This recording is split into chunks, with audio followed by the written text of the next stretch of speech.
Valentin Korshunov stands near the iron railing of the icebreaker Arktika in the only surviving color photograph from the expedition, his face turned slightly away from the camera lens as if he sensed, even then, that he was being watched by history. He is 42 years old in the image, with deep-set dark eyes that seem tired even before the journey has truly begun, and the sharp, weathered features of a man who has spent more time looking at stones than at human faces. The wind has caught the collar of his heavy wool coat, framing a jawline set in grim determination, freezing a moment of quiet tension that would define the rest of his life. That photograph is one of the few things left that proves he was there at all, standing on the vibrating deck as the ship cut through the gray, churning waters toward Greenland in the autumn of 1976. Officially, this was a routine scientific venture, a standard Soviet contribution to international climate research intended to study glacial movements and atmospheric shifts in the Northern Hemisphere. But from the moment Korshunov walked up the gangplank carrying a battered leather satchel he refused to hand over to the porters, the crew sensed a profound dissonance in the air. He didn't move like the other academics who laughed loudly and toasted to the success of the mission with vodka in the mess hall. He moved with the heavy, deliberate silence of a man carrying a burden he could not share. The air around him felt colder, charged with the static of secrets that had not yet been spoken aloud, setting him apart from the camaraderie of the expedition before the ship had even left the dock. The ship's manifest listed him simply as a senior geologist, yet his paperwork bore a red stamp that the captain had seen only twice before, a clearance level that superseded the authority of the expedition leader and even the political officer on board. While the glaciologists spent their evenings arguing over ice core samples and meteorological patterns, Korshunov sat alone in the dimmest corner of the common room, smoking dark, bitter tobacco and studying maps that were not part of the standard navigational charts. He never spoke of ice or weather or the changing climate. His interest lay entirely in what was buried beneath the crushing weight of the glaciers. He asked questions about magnetic anomalies and the depth of the old rock that sounded less like science and more like a desperate search for something specific, something that did not belong on any geological survey. The tension around him was not hostile, but it was palpable. A low-frequency hum that made conversations die down whenever he entered a room, leaving only the sound of the engines thrumming through the floorboards. He seemed to be waiting for a signal that the others could not hear, checking his watch against a timeline that existed only in his head, indifferent to the ship's schedule. The younger scientists tried to engage him, asking about his previous work in the remote Urals or his theories on sediment, but he would deflect them with polite, hollow answers that revealed absolutely nothing of his true mind. It was as if he were merely a passenger in his own body, his mind already projected thousands of miles ahead to the silent fjords, anticipating a meeting that the official mission itinerary did not account for and would never record. It happened late one night when the ship was pushing through a particularly dense field of drift ice, the hull groaning and shrieking against the immense pressure of the frozen sea. A young radio operator, bored and half asleep on the night shift, was scanning the frequencies when the static suddenly cleared, replaced by a sharp, rhythmic burst of noise that didn't sound like typical atmospheric interference or foreign chatter. It was a sequence of numerical coordinates, read rapidly in a voice that was distorted but unmistakably urgent. followed by a single word in Russian that cut through the crackle like a knife. "Confirm."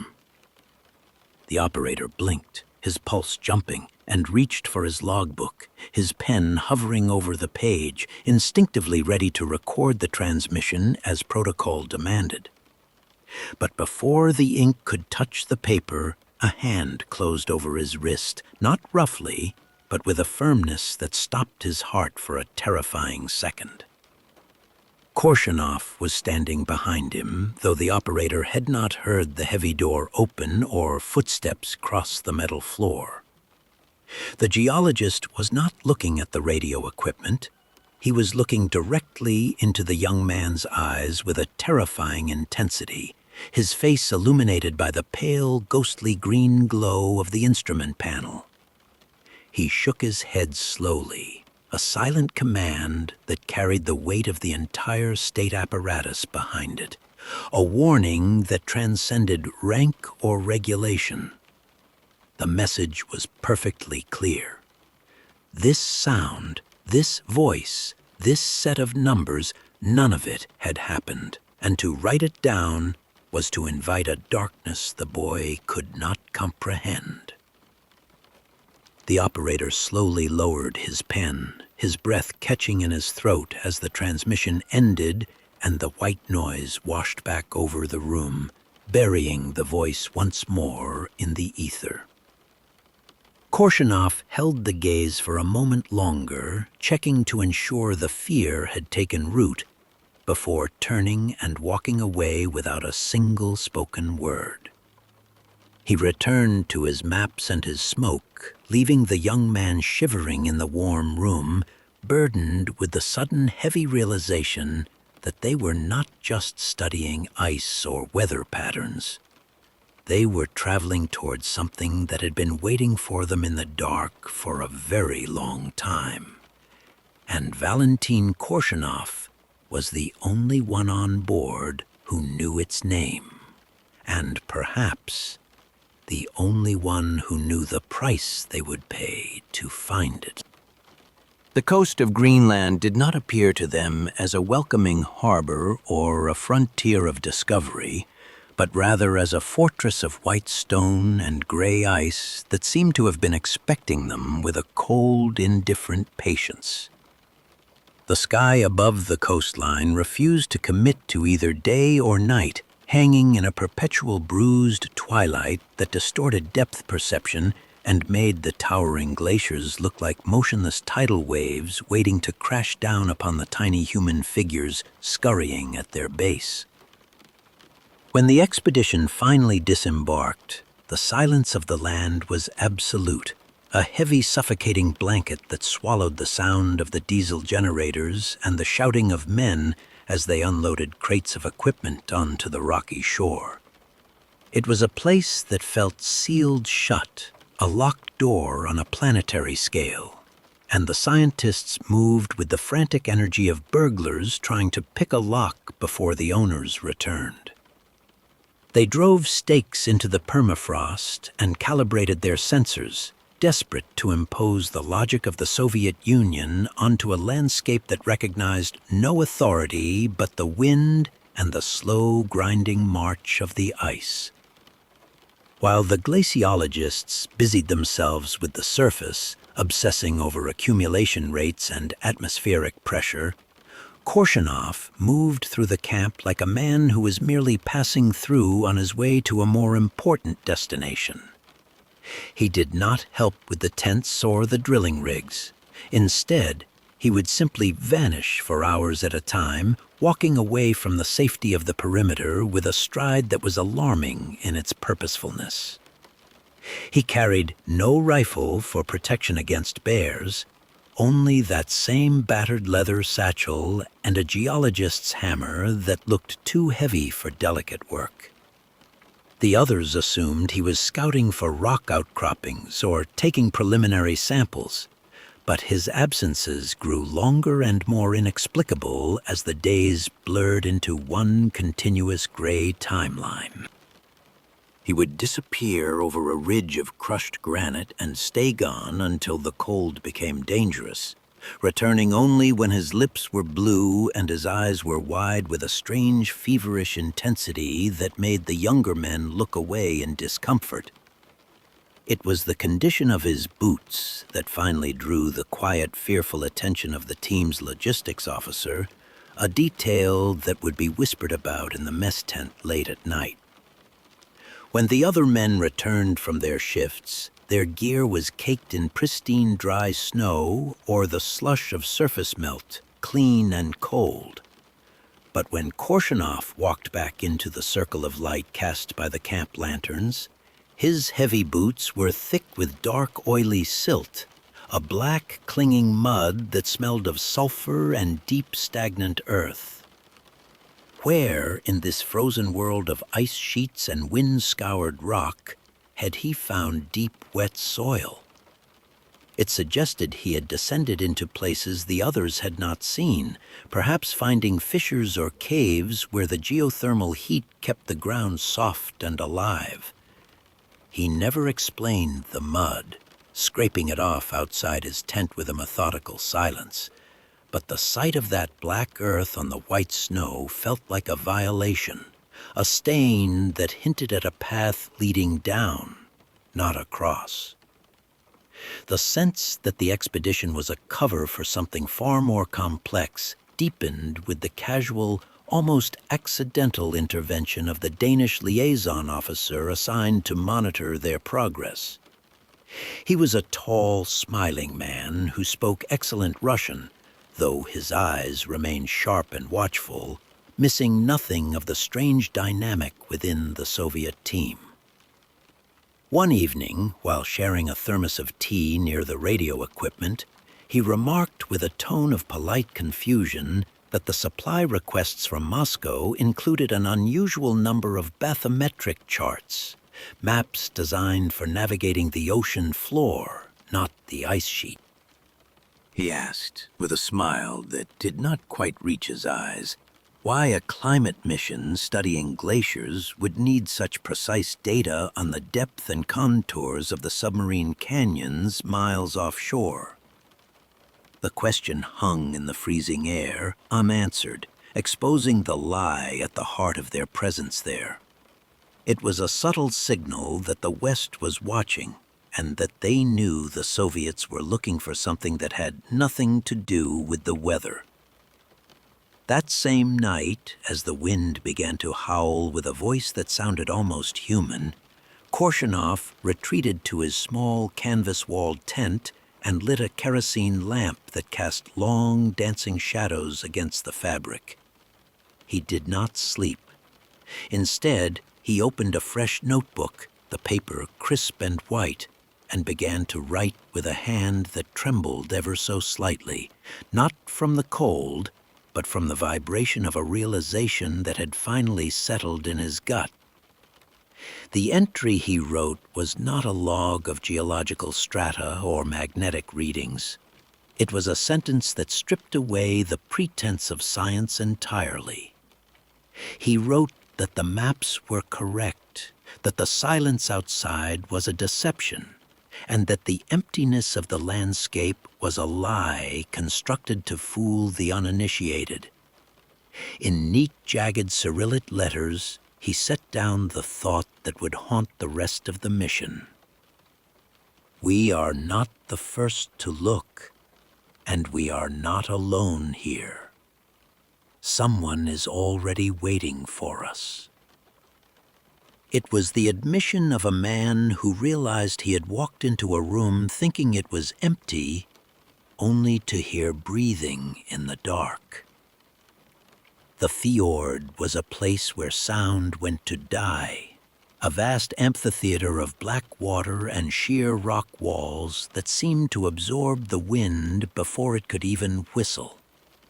It lay several kilometers beyond the safety perimeter the expedition leaders had established, a boundary marked by bright orange flags that snapped violently in the gusts, warning the scientists not to venture further. But boundaries meant nothing to Valentin Korshunov. He stood at the edge of the flagged zone, staring out at the gray expanse of the fjord, with a singular, obsessive focus, his back to the camp and its illusion of order. When he finally stepped over the line, crushing the snow beneath his boots, he did not look back to see if anyone was watching.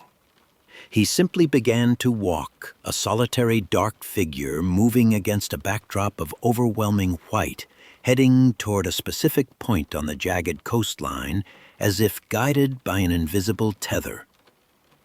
The radio operator, a young man named Petro, who had been tasked with shadowing the geologist for his own safety, scrambled to grab his rifle and follow. He kept a respectful distance, his breath pluming in the frigid air, the metal of the gun burning his gloved hands. He wanted to shout, to call Korshunov back to the warmth of the heaters, but the silence of the fjord felt heavy and commanding, suppressing his voice in his throat. They walked for nearly an hour, the camp disappearing behind a ridge of ice until the world was reduced to nothing but the sky, the stone, and the water. It was then, as they rounded a massive outcrop of basalt that jutted into the sea like a broken tooth, that Petro saw the impossible. He stopped dead in his tracks, blinking against the glare, certain that the isolation had finally fractured his mind. There, standing on a flat shelf of dark volcanic rock near the water's edge, was a figure. It was an old man, an Inuit Elder wrapped in furs that looked ancient and weathered, blending perfectly with the mottled gray and brown of the landscape. He stood absolutely motionless, his hands resting on a staff of polished driftwood, watching Korshunov approach with a calmness that suggested he had been standing there for 1,000 years, waiting for this exact moment in time.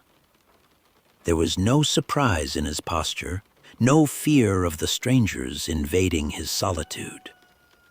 It was the stillness of a predator, or perhaps a guardian, who knows that the intruder has already stepped into the trap.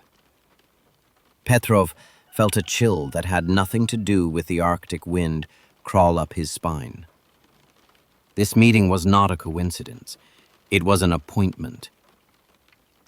Korshunov slowed his pace, but did not stop until he was only a few meters away from the elder. For a long, agonizing minute, neither man spoke.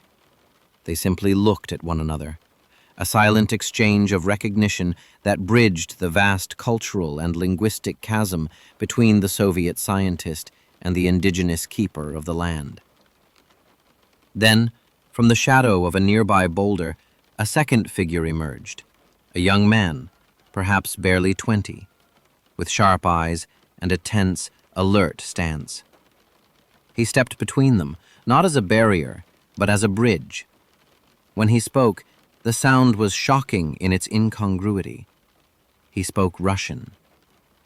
It was not the broken, hesitant Russian of a foreigner learning from a textbook, but a fluid, archaic dialect, accented with the cadences of a language Petrov did not know, yet perfectly understandable. It was a voice that did not fit the face, a voice that seemed to have been taught by old radios or ghosts.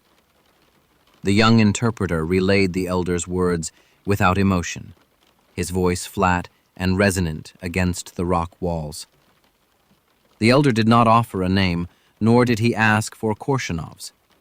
He did not ask why they had come, because the answer was written in the geologist's hungry eyes. Instead, he spoke of the ice not as a frozen substance, but as a living entity, a conscious force that held memory and intention. "You think the ice is sleeping," the interpreter said, translating the elder's low, guttural murmur. "But it is not sleeping. It is keeping." The distinction hung in the air, ominous and precise. "Keeping what?" Korshunov asked, his voice rough with a desperation he could no longer hide. The elder's eyes, dark and depthless as the fjord water, seemed to drill into him. "It keeps what must not be found," the young man translated. Some knowledge is a poison, not because it kills, but because it makes men impatient. And impatient men break the world trying to open it. Korshunov stood frozen, struck by the words as if by a physical blow. The warning was not a threat of violence, but a profound observation of human nature, the understanding that the Soviet Union, with its 5-year plans and industrial hunger, would not treat this land with reverence, but with the violence of extraction. The elder turned his gaze to the glacier looming above them, a wall of ice that groaned under its own weight, and raised his hand in a gesture that was both a dismissal and a benediction.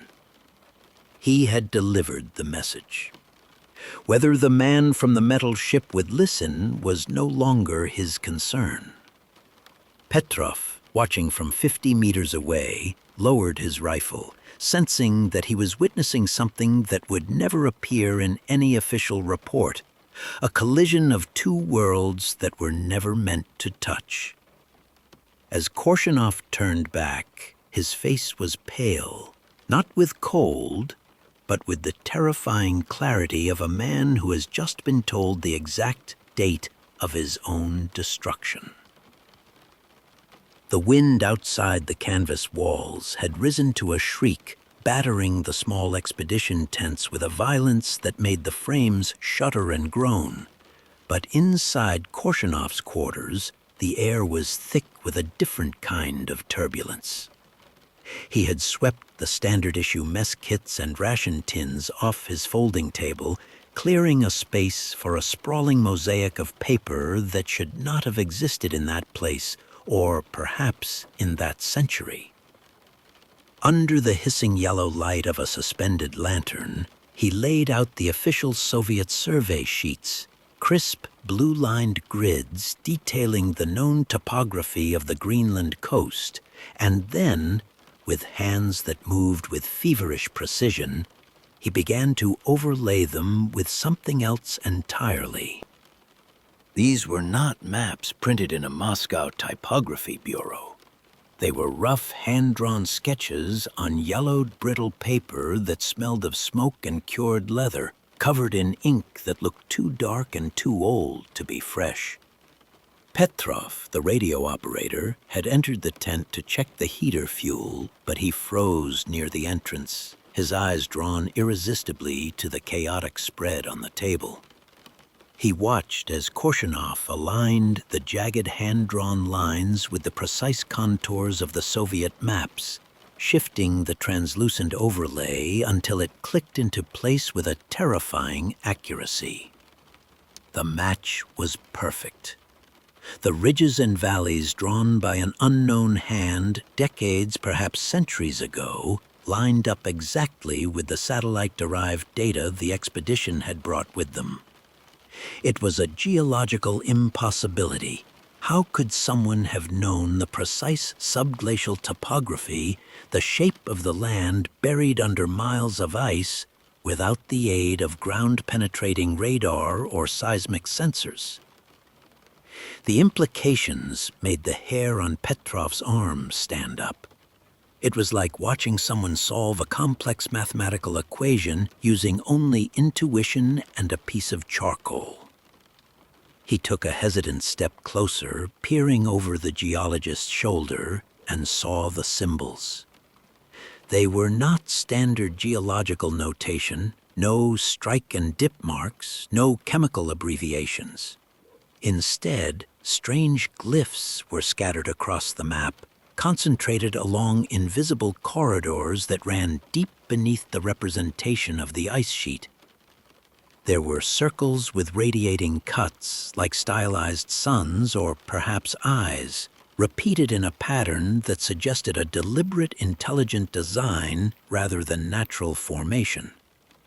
They marked locations that the official maps showed as empty white voids, suggesting a network, a system of some kind, hidden in the blind spots of modern science. To Petro, they looked less like scientific data and more like a warning, or a set of instructions for a machine that no one knew how to operate. Korshunov was muttering to himself, his finger tracing a line from the coast deep into the interior, stopping at one of the radiated circles. He pulled another document from his satchel, a heavy, red-stamped folder that Petrov recognized immediately as classified material, the kind that was never supposed to leave the heavily guarded archives of the ministry in Moscow. It contained data sets of magnetic anomalies, lists of numbers that Korshunov was now comparing to the ancient symbols. He was cross-referencing the state's most guarded secrets with the scribblings of an unknown author and finding that they spoke the same language. The geologist's face was illuminated by the lamp, his expression a mask of intense, terrifying vindication. He wasn't discovering something new. He was confirming something old. "Valentin Ilyich," Petrov whispered, the question escaping him before he could stop it. Where did you get that overlay? Who drew this?" The silence that followed was heavy, broken only by the snapping of the tent canvas. Korshunov didn't look up immediately. He finished making a notation in the margin of the classified file, his pencil digging deep into the paper before he finally raised his head. His eyes were dark, rimmed with exhaustion, but burning with a strange cold fire. He didn't offer a lie or a scientific explanation. He didn't cite a rival expedition or a defector's intelligence. He simply looked at the map, then at Petrov, and answered with a clipped, almost irritated phrase, as if the answer should have been obvious to anyone who was truly paying attention. "From people who remember," he said softly. "They remember what the ice is trying to make us forget." And in that moment, the map on the table ceased to be a piece of paper and became a testament to a history that the Soviet Union and perhaps the whole world had been built to ignore. The storm that descended on the camp was not just weather. It was a siege. For 3 days, the wind hammered the tents with the force of a physical assault, burying the equipment under drifts of hard-packed snow and rendering the outside world a blurred, shrieking void. But on the 4th night, the wind suddenly died, leaving behind a silence so profound it made the ears ring. The sky cleared, revealing a celestial display of violence, an Aurora Borealis so intense it didn't just shimmer, it pulsed. Great curtains of neon green and violet thrashed across the heavens, casting a sickly bioluminescent glow over the camp that made the snow look radioactive. The light was bright enough to read by, bright enough to see the fear etched on the faces of the men as they huddled around the heaters, sensing that the atmosphere itself had become unstable. Inside the communications tent, the equipment began to scream. It started as a low whine in the headphones, a static hiss that rose in pitch until it became a rhythmic thumping pulse, thud, thud, thud, like the heartbeat of a massive organism waking up. Petrov, exhausted and fraying at the edges, adjusted the gain, trying to filter out what he assumed was solar interference from the magnetic storm. But the signal didn't behave like atmospheric noise. It was too structured, too repetitive. It locked onto a frequency that shouldn't have been active, a sub-low band usually reserved for submarine communication, and began to loop. It wasn't Morse code, and it wasn't voice. It was a digital-sounding chatter, a rapid-fire burst of data that sounded uncannily like a machine trying to handshake with a server that didn't exist yet. Petrov's hands moved automatically, training kicking in over fear. He grabbed his logbook and began to transcribe the timestamp, the frequency, and the characteristics of the pulse, noting the strange syncopated rhythm that seemed to echo the throbbing of the lights in the sky. He was halfway through the entry when the tent flap was thrown back and Korshunov entered. The geologist didn't look like a man seeking shelter. He looked like a man answering a summons. He was fully dressed in his parka, snow clinging to his shoulders, his eyes wide and dilated in the gloom. He didn't speak to Petrov. He walked straight to the radio console, stared at the oscillating needle on the signal strength meter, and then looked down at the open logbook. Without a word, Korshunov reached out and ripped the page from the binding. The sound of the tearing paper was shockingly loud in the small space. Petrov gasped, half rising from his chair, but Korshunov was already folding the paper, crumpling it into a tight ball, and shoving it deep into the pocket of his coat. "This is not for the record," he said, his voice flat, leaving no room for argument. "This is not interference. Do not log it again." He turned and walked out back into the green-lit night, leaving Petrov staring at the jagged edge of the torn notebook, the ghostly rhythm of the signal still thumping in his ears, a heartbeat from beneath the ice, beating in time with the sky. Later that night, alone in his own tent, Korshunov sat with his diary, the stolen log page sitting on the table like a trophy or a piece of evidence. He didn't write about the radio waves or the ionosphere. He wrote about the vibration he could feel coming up through the floor of the tent, through the soles of his boots, vibrating in the marrow of his bones. "I hear it through the ground," he scrawled, his handwriting jagged and rushed. "The air is just the echo. The source is below." He paused, the pen hovering over the paper, his eyes unfocused as if listening to a voice speaking just over his shoulder. Then he wrote a final sentence that seemed to come from outside himself, a realization that terrified him even as he committed it to paper. "They will pretend it is impossible because possible changes everything." He closed the book, extinguishing the light, but the green glow of the Aurora still seeped through the canvas, watching him as he tried and failed to sleep. The traverse was meant to be a simple grid survey, a monotonous slog across a high plateau of ice that stretched endlessly toward the horizon, featureless and blindingly white. The drilling team was bored, their movements mechanical as they set up the rig for yet another shallow core sample, expecting nothing more than the usual layers of compressed snow and ancient dust.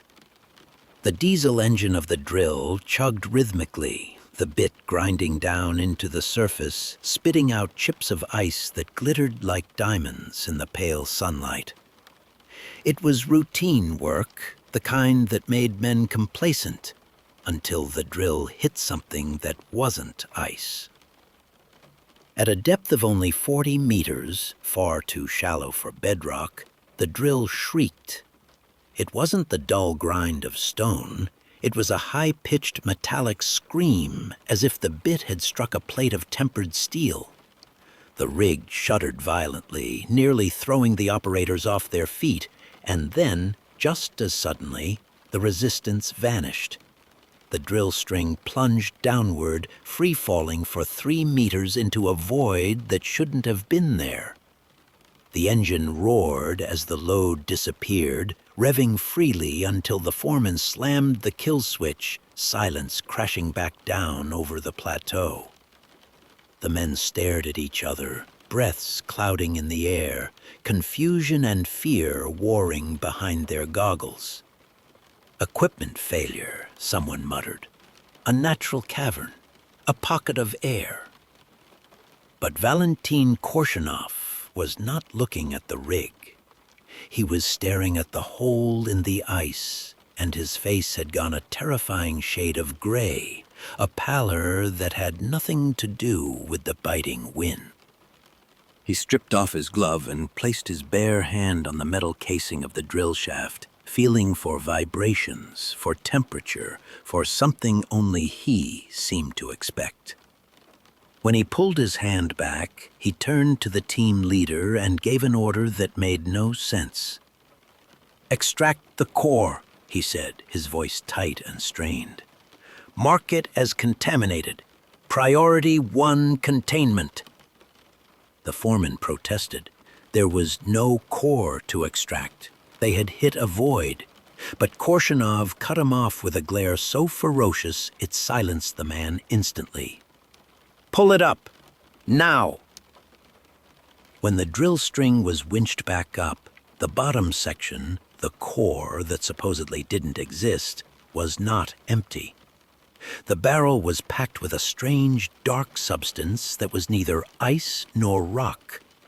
It was a dense, vitreous material, smooth and black as obsidian, but heavy, impossibly heavy.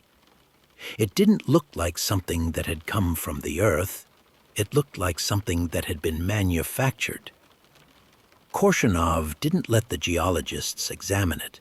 He produced a reinforced transport container from the sled, a lead-lined box marked with diplomatic seals that he must have brought for this exact impossible eventuality. He shoved the sample inside himself, his movements jerky and frantic, and slammed the lid shut, sealing it with a tamper-proof wire tag. "This goes to the ship immediately," he rasped, securing the latches. "Diplomatic pouch, no customs, no inspection." He signaled for Petrov to help him lift it onto the sled. As the radio operator grabbed the handle, he nearly lost his grip. The box, no larger than a briefcase, weighed as much as an anvil. It felt dense, inert, like a block of dead stars. And as they lashed it down, Petrov caught a whiff of something rising from the seals, a faint, sharp scent that stung his nose. It smelled like ozone, like a welding arc, like the air after a lightning strike. It was a metallic electric smell that had no place on a glacier. Months later, when Petrov would try to find the record of that day in the expedition logs, he would find a gap. The inventory sheets listed broken drill bits, fuel consumption, and weather data, but there was no mention of a contaminated core. There was no record of a lead-lined box. The official narrative was that the drill had seized and broken, forcing them to abandon the site.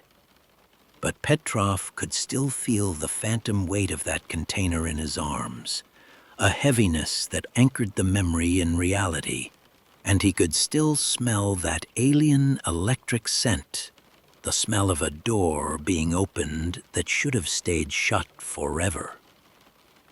The sample had never been collected according to history, but history wasn't the one who had to carry it. The order came in at 0300 hours Moscow time, a digital chatter on the teleprinter that woke the communications officer with its relentless mechanical clatter. It wasn't a query or a status check. It was a directive, coded with the highest priority prefix the Soviet Naval Command possessed. "Terminate," the tape read, the letters punched into the paper strip with brutal finality. "Immediate evacuation. Abandon non-essential assets. Return to base." There was no explanation, no preamble. Just the cold, bureaucratic command to erase their presence from the ice as quickly as physics would allow. When the camp woke to the news, confusion reigned. The sky above was a piercing, innocent blue. The wind had dropped to a whisper, and the forecast promised a week of stable high pressure. The official reason given to the team, Imminent severe weather risk was a lie so transparent it was almost insulting. The scientists stood around the mess tent, coffee cups steaming in their hands, gesturing at the perfect weather and muttering about incompetence in the ministry. But the panic wasn't about the weather. It was about the speed. They were told to leave drilling rigs where they stood, to abandon tents and fuel caches, to take only data, samples, and themselves. It was the behavior of an army in retreat, not a scientific expedition concluding its work. The Danish liaison officer, a man who prided himself on being in the loop, looked as though he had been slapped. He paced the perimeter of the landing zone, his radio handset pressed to his ear, trying to raise his own command in Nuuk or Copenhagen, but getting only evasive answers. He had been bypassed. Somewhere in a room far above his pay grade, a telephone had rung, a deal had been struck, or a threat had been issued, and he was now just debris in the wake of a decision made between superpowers. He watched the Soviets packing with a mixture of suspicion and professional affront, realizing for the first time that he was not a partner here, but a spectator to a game he didn't understand. Amidst the chaos of shouting men and revving snowmobiles, Valentin Korshunov was an island of terrifying calm. He didn't argue with the order. He didn't look surprised. He moved with the methodical efficiency of a man who had known the clock was ticking down from the moment he arrived. He packed his satchel, secured the heavy lead-lined container that supposedly didn't exist, and burned a stack of papers in a metal drum behind the latrine tent. He watched the smoke rise into the clear air with a blank expression, as if he were watching his own past turn to ash. He was ready. He had done what he came to do, and now the extraction protocol had been triggered exactly as planned. As the last helicopter flared for landing, churning up a blinding cloud of snow, Petrov sat at the radio console one final time, preparing to power down the transmitter. The airwaves were crowded with logistical chatter, pilots coordinating with the ship, but then, through the noise, a signal cut in. It was short-range, powerful, and directed specifically at their frequency. It wasn't from Moscow. It wasn't from the Danes. The voice was Russian, but devoid of military protocol, intimate and urgent. "Bring him home," the voice said, static crackling around the words like thorns. "Not the others, just him." There was no call sign, no acknowledgement requested. Petrov froze, his hand hovering over the power switch. Bring him home. It wasn't a rescue mission for the team. It was a retrieval operation for one man. The rest of them, the glaciologists, the support staff, Petrov himself, were just cargo, necessary camouflage to get Korshunov and his box off the ice. The realization hit him with the force of a physical blow.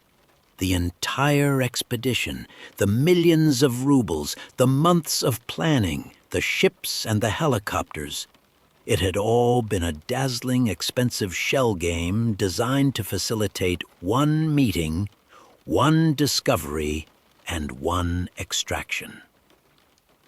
He looked out the tent flap and saw Korshunov walking toward the waiting helicopter, head bowed against the rotor wash, clutching his satchel like a lifeline. He was the only thing that mattered. The rest of them were ghosting out of a story that wasn't theirs. Petrov threw the switch, killing the radio, and the silence that rushed in was louder than the engines. The return to Moscow was not a homecoming. It was a disappearance. While the rest of the expedition members were bussed to a debriefing center for standard medical checks and vodka-soaked reunions with their families, Valentin Korshunov was separated from the group before his boots even touched the tarmac. A black Volga, its engine idling with a low, predatory purr, waited on the restricted side of the airfield, its windows tinted dark enough to hide the world outside. Two men in plain gray suits, efficient and anonymous, took his satchel and the heavy lead-lined case without a word, ushering him into the back seat. He did not look back at the plane or at Petro, who watched from the cargo bay ramp with a sinking feeling in his gut. Korshunov was gone, swallowed by the machinery of the state before the dust of the runway had settled. He was driven not to the Geological Institute, nor to the Academy of Sciences, but to a nondescript building on a quiet side street in the center of the city, a building with no sign, where the uniformed guards at the heavy oak doors didn't ask for identification because they already knew who was coming. Inside, the air was still and smelled of floor wax and old paper. The corridors were long and silent, lined with thick carpets that devoured the sound of footsteps, creating an atmosphere of hushed, suffocating reverence. It was a place where decisions were made that steered the course of history, yet it felt as lifeless as a tomb. The windows were permanently sealed, heavy velvet drapes drawn against the day, ensuring that time here was measured only by the ticking of clocks and the rustle of files. Korshunov was led to an office on the top floor, a room dominated by a massive mahogany desk and walls lined with maps that showed the world not as it was, but as it was desired to be. Behind the desk sat men whose faces never appeared in the newspapers, men who held ranks that existed only in the shadow hierarchy of the party. They didn't offer him tea. They didn't ask about his health. They simply extended their hands for the report he had written during the long flight home. Korshunov handed it over, a thick sheaf of papers, handwritten, containing the distillation of the Elder's warning, the map overlays, and the truth about what lay beneath the Greenland ice. He watched as they read, their expressions unmoving, stone masks absorbing fire. When they finished, there was no discussion. The lead official, a man with steel-rimmed glasses and eyes like chips of flint, took a heavy stamp and pressed it onto the cover of the file with a dull thud. He then opened a drawer, placed the file inside, and locked it. "This conversation," he said, his voice soft and terrible, "has concluded. You have done your duty, Comrade Korshunov. Now, your duty is to forget." With that, the report, the culmination of the expedition, the proof of the impossible, ceased to exist. It was never logged in the Central Archives. It was never referenced in any scientific journal. It was a ghost document, born and buried in the same hour. But secrets, no matter how deep they are buried, have a way of leaving scars. Years later, a low-level clerk in the Ministry of General Affairs, a man whose job was to destroy expired classified waste, would whisper to a friend after too many drinks about a folder he had seen once, just for a second before it was fed into the shredder. He described the label on the front, a set of precise coordinates pointing to the Greenland coast, and beneath them, a second label printed in stark red ink, a classification he had never seen before or since. It didn't say "top secret" or "for your eyes only." It said, simply and chillingly, "Do not duplicate. Origin, non-terrestrial verification." The phrase had frozen his blood, a terrifying confirmation that the state wasn't just hiding military secrets, it was hiding reality itself.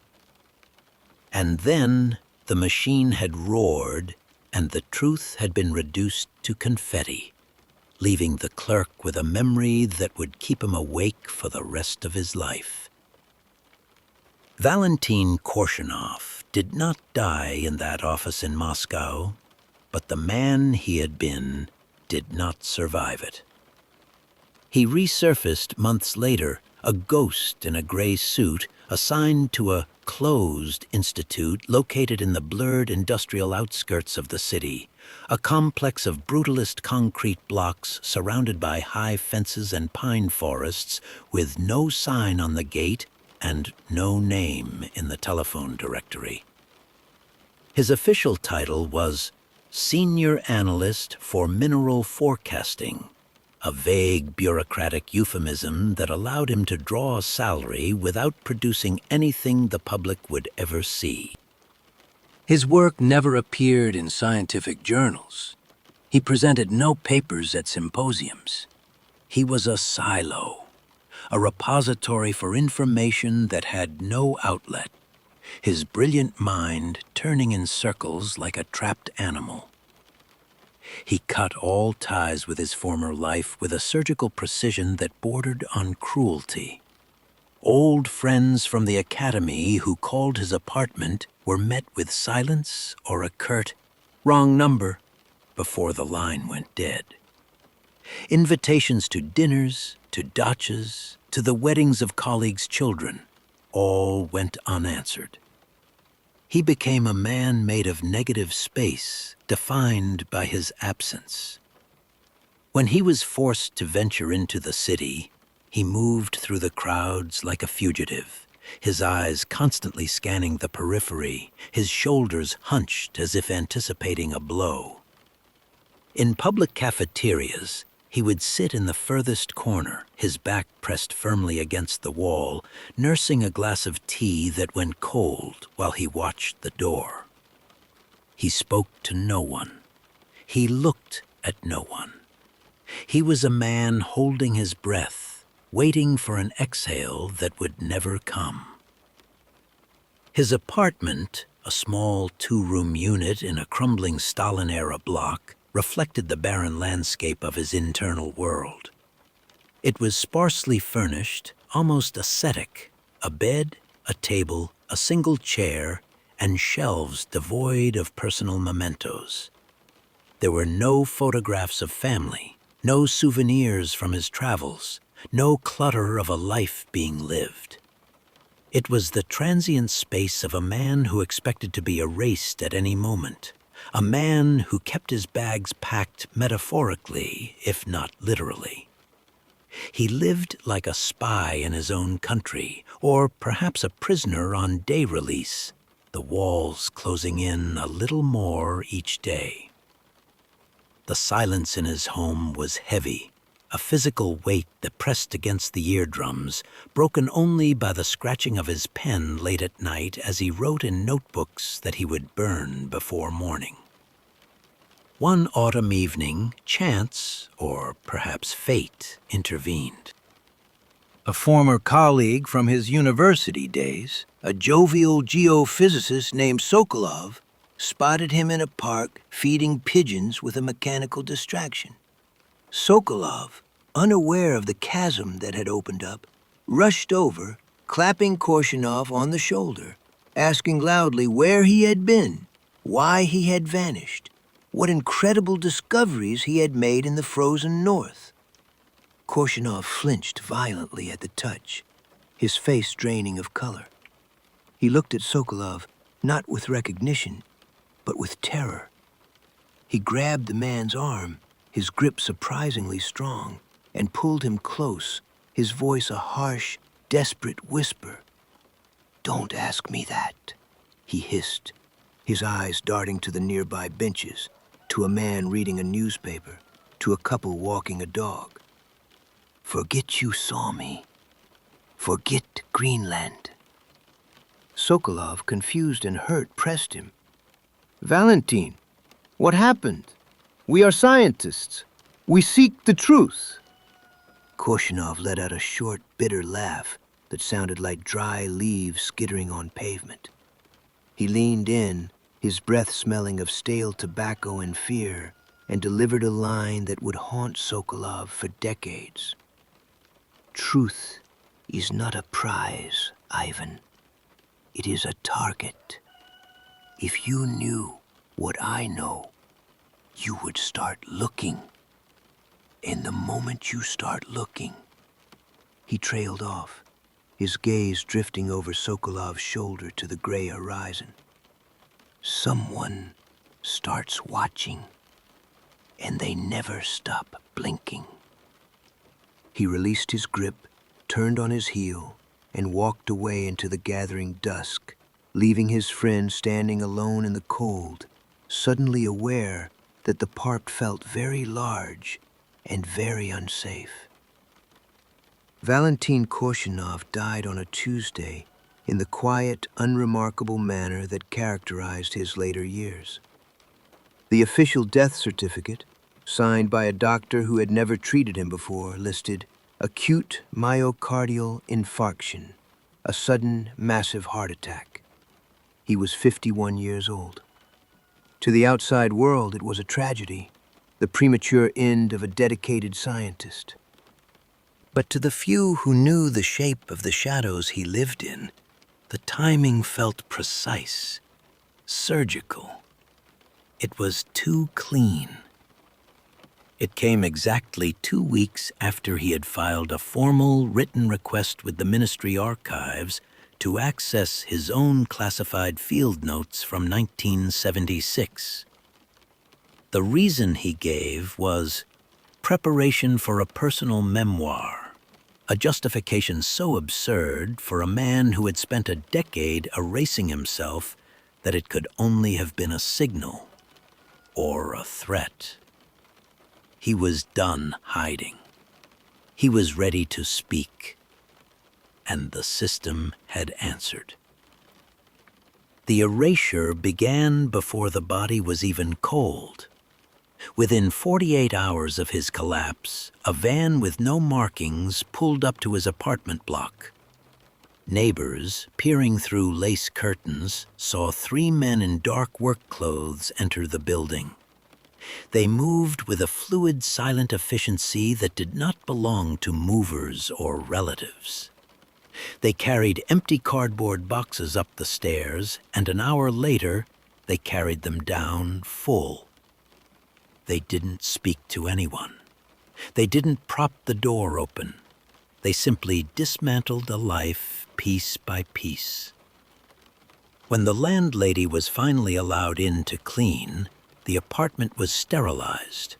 Not just the furniture, but the paper. Every book, every diary, every loose sketch, every letter, gone. Even the photographs had been stripped from their frames, leaving only the glass and the cardboard backing. It was as if Valentin Korshunov had never occupied the space at all. His personal history had been repossessed by the state. News of the death traveled slowly through the fragmented channels of former colleagues, eventually reaching Petro, the radio operator who was no longer a boy, but a man in his 40s working a dull job in a radio repair shop in Leningrad. When he heard the name, a chill went through him that brought the smell of ozone and ice rushing back. He sat at his workbench, staring at a soldering iron, his heart hammering against his ribs. Dead at 51. A heart attack. He remembered the man on the Icebreaker, the man who had torn the page from the logbook, the man who had looked into the void and seen something looking back. He knew with a certainty that made his hands shake that it wasn't a heart attack. It was a liquidation. Petrov went home early that day, locking the door and drawing the blinds. He went to the closet, pulled down an old shoebox filled with useless trinkets, and dug to the bottom. There, folded into a tight square inside a hollowed-out book of poetry, was the piece of paper. It was the carbon copy of the log page he had started to write that night under the Aurora, the one Korshunov had ripped out, but whose impression had bled through to the sheet underneath. It was faint, the blue ink faded with time, but the numbers were still legible. The frequency, the pulse pattern, the coordinates. It was a fragment of a ghost story, the only physical proof left on Earth that the signal had existed. He held it up to the light, realizing with a terrifying clarity that he was now the sole custodian of a secret that had just killed its primary keeper. The archive was gone. The man was gone. The only thing left was this scrap of paper and the memory of a voice saying, "Bring him home." Petrov realized then that he was no longer just a witness. He was a target. And the silence of his apartment suddenly felt very loud. Decades rolled by, and the Soviet Union itself collapsed, dissolving into a chaotic new world where secrets were sold for hard currency and archives were left unguarded. The Arctic, once a frozen theater of Cold War paranoia, became the new frontier of global ambition. Melting ice, open shipping lanes, and resource scarcity turned the eyes of the world north once again. Greenland was no longer just a block of ice. It was a treasure chest, and suddenly, everyone wanted the key. Amidst this new rush, Petrov, now an old man with gray hair and a persistent cough, felt the weight of the past growing heavier. The silence he had kept for 40 years felt less like safety and more like complicity. He needed to tell someone before the story died with him. He found a listener in Elena, a young freelance journalist with a reputation for chasing stories that mainstream papers wouldn't touch. They met in a crowded, noisy cafe where their conversation would be lost in the din. Petrov didn't give her the carbon copy. He wasn't that foolish. But he gave her the coordinates, the dates, and the name. Valentin Korshunov. Elena listened, her pen hovering over her notebook, initially skeptical of an old man's conspiracy tale. But then she started digging. She searched the digitized archives of the new Russia, the leaked databases, the auctions of private collectors. And she found a fragment. It appeared in the catalog of an estate sale in Zurich, listed simply as Soviet Geological Sketch, circa 1970s. It was a torn corner of a map, stained with coffee and age, but the handwriting was unmistakable. It showed a section of the Greenland coast overlaid with strange radiating circular symbols that looked like stylized suns or eyes. Elena bought it for a pittance. When she took it to a friend at the Geographical Institute and overlaid it with modern, high-resolution satellite imagery, data that had only become available in the last 5 years, the room went silent. The hand-drawn symbols from the 1970s matched the location of massive unexplained gravitational anomalies beneath the ice sheet perfectly. The alignment was precise to within meters. It was impossible.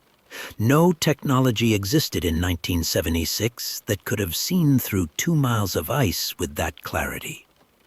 It was like finding a medieval map that perfectly depicted the surface of Mars. The story had teeth now.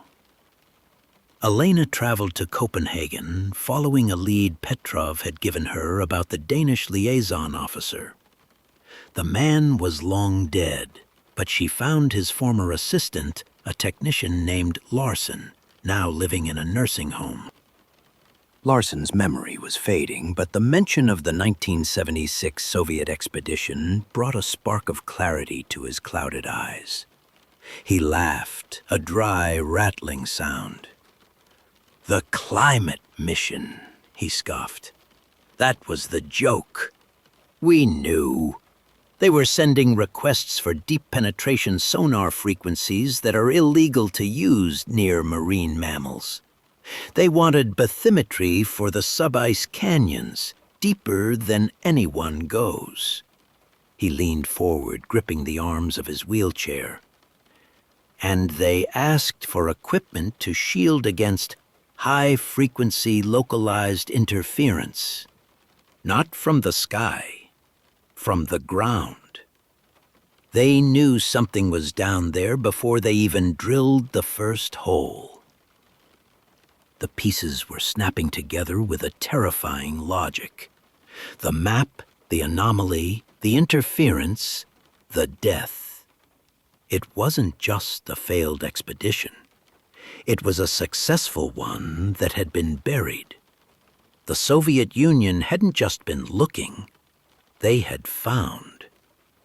And the fact that the symbols on the sketch matched modern discoveries meant that whatever Korshunov had found wasn't just rocks or oil.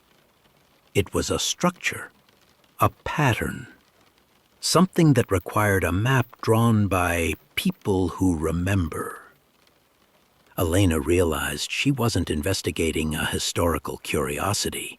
She was tracing the outline of a cover-up that spanned generations, a secret that had been patiently waiting for the ice to melt enough for the rest of the world to see what Korshunov had seen 40 years ago. The question was no longer if it was true, but who else knew and what they were doing right now to make sure the ice stayed closed. The investigation had become a loop, a snake eating its own tail, leading Elena and Petrov back to the same terrifying question. Why wait? If the Soviet Union had possessed this knowledge, a map of resources or technology buried beneath the ice that defied the science of the time, why had they not exploited it? Why bury the man, the data, and the memory? The answer began to emerge not in the past, but in the present. As Elena cross-referenced the coordinates from Korshunov's surviving map fragment with current Arctic activity, a pattern emerged that made her blood run cold. The renewed global interest in Greenland wasn't random. It wasn't just about oil or shipping lanes.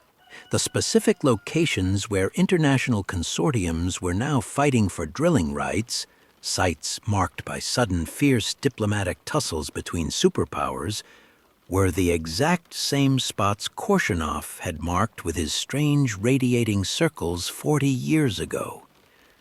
The timeline had been a countdown. The Soviets hadn't buried the discovery because they didn't want it. They buried it because they couldn't reach it yet. The technology to breach the ice at that depth, to handle the interference, to extract the contaminated core safely, it hadn't existed in 1976. They had realized they were too early, so they had hidden the key and set a watch, waiting for the world to catch up, waiting for the ice to thin, waiting for the moment when the impossible became merely difficult. Petrov sat in Elena's small apartment, staring at the map overlay on her computer screen. The realization washed over him, solving the riddle of the Elder's warning. Impatient men break the world. The Soviets had been patient.